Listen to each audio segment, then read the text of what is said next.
None requires a haircut every week or get expelled. Sure thing, by user Ping Korgasmatron. This is my husband's story from high school. Let's call him Philosophy. Phil attended a private Catholic school from kindergarten through graduation. He was, and still is, a long-haired hippie. All was well until his senior year when a new nun became principal. She was offended by this boy's long hair. She was also warned by some of the other teachers, nuns, not to get into it with him because no doubt, he will win. Phil and his father meet with the principal and offer a solution of wearing a wig so he doesn't have to cut his hair. The nun says no way. What if other kids decide to do that? Nun insists that he get his hair cut or he will be expelled. Father says okay. He will get his hair cut every week. And we will provide reshups. Will that suffice? Nun agrees. Cue malicious compliance. Phil's dad takes him to the beauty shop, says cut as little as humanly possible off his hair. Hairdresser is all, why not just have me provide a receipt and not cut? Well, that wouldn't fly, because they're going to be totally honest about the whole thing. A cut every week with a receipt. The hairdresser proceeds to do a haircut every week, just a trim, mind you, and provides a receipt. The nun has no recourse. Phil graduates with longer, and healthier, hair than he started the year with. I wasted 2 hours of my sister's time because she refused to listen to me, by user Motormania 85. When I was younger, around a decade ago, I used to love two things: cars and roads. Still to this day I love cars, but the way I loved roads was through maps. My favorite activity when I was bored was to go on the Maps app and look at the highways that surrounded my area. My oldest sister at the time was the only sibling of mine who had a license. One summer day, she was bored and decided to take me and her boyfriend to an amusement park an hour and a half away from home. The story begins on the way back. My father needed the car at the car dealership as it was scheduled to have routine maintenance done the next morning. My father sent her the address of the dealership and requested that she drop the car off, and he will go and pick us up at the dealer. Now that the context is out of the way, here is where my sister made a mistake. She typed in the address, and clicked on the nearest place with that road. The issue is that the nearest place with that road was a town going an hour in the opposite direction. She gets onto a road I will call State Route 100. This intersects with Interstate 1, which we were supposed to get onto. When she passes the highway, this following interaction ensues. Me, you were supposed to make that right. Her, that's not what the map says. 5 minutes later, I say again. Me, we are heading in the wrong direction, this does not go home. Her, maybe it's an alternate route that's faster. Me, I don't think a road going in the opposite direction is fast. She cut me off. Her, now annoyed, listen, I'm going to focus on what the map says, not on you. Just stop already. And with that, I followed her instruction. After all, why would I complain on going on a road I have never been on? From what I remember after that, we stopped for gas about half an hour in. My sister was still convinced we were going in the right direction, but why should I correct her? She is listening to the map after all. The fallout. We hit an expressway and my sister is convinced we made it home and is pleased with herself. This was until an overhead sign said Town B Regional Airport, 1 mile. At this point, my sister realized her mistake. She starts freaking out and saying I didn't know this road went here? I was following the map. OP, why didn't you tell me we were going the wrong way? I was scared of her getting mad at me, so I just said after you told me to stop I just stopped paying attention to where you were going. She eventually pulled into a gas station, and saw where she set her GPS to. After correcting her mistake, we head the opposite direction, although the car ride was rather silent. We eventually see signs for the amusement park we started at, because she had to turn left at the road I originally told her to turn at. And that is how I turned a drive supposed to be an hour and a half into a 3.5 hour journey. Years have passed since this happened, and I told my father, who thought it was hysterical. I often consider telling my sister, but we sadly rarely speak anymore. Thank you for reading. Have a happy new year. Don't bother you anymore. Fine, I won't, by user Mango Physical 1308. I used to live in an apartment building that had shops on the main level. The building next door was the same. The two buildings shared a wall. My building had assigned parking and yellow paper notes to put in our car windows. A restaurant opened up in the building next door. Their owner, manager, and staff began parking in my spot as well as our neighbors. I spoke to the owner, and she said she would talk to them again, but didn't think it would help. They were even parking in her spot.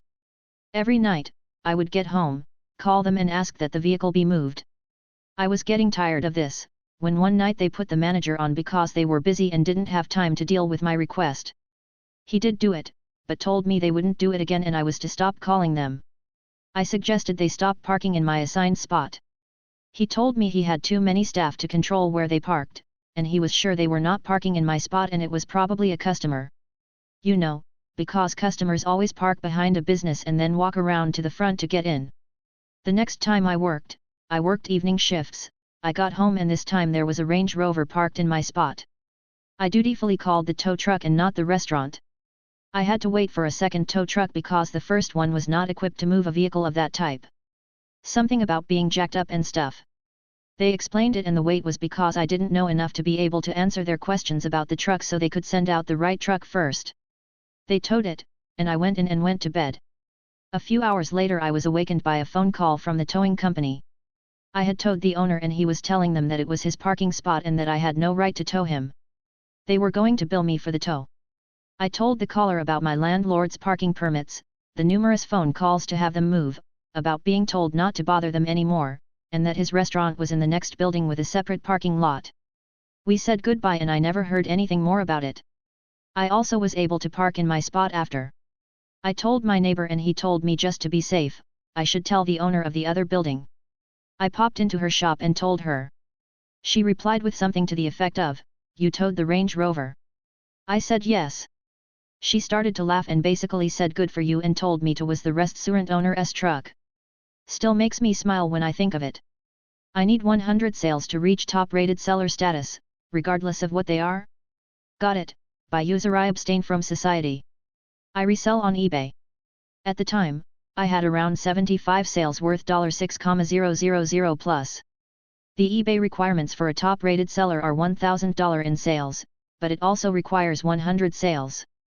So I decided to cheese the system. I went to my bank and withdrew $50 in $2 bills.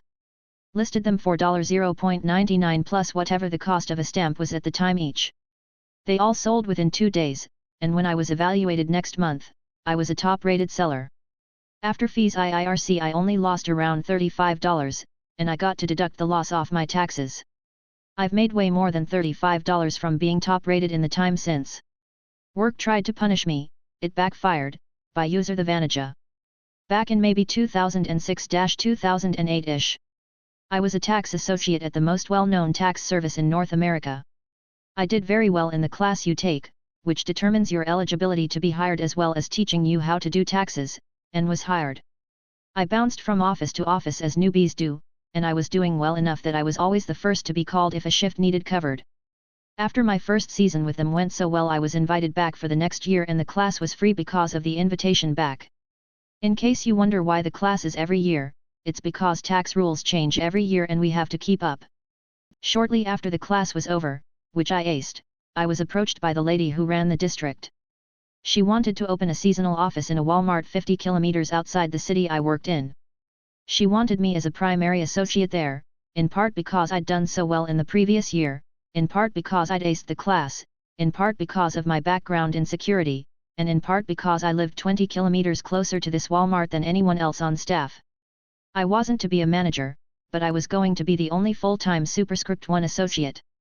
I'd open and close almost every day, and often be the only associate on site. It was basically my baby to take care of. There were hints it might lead to advancement in the company as well. I was pretty excited at the opportunity.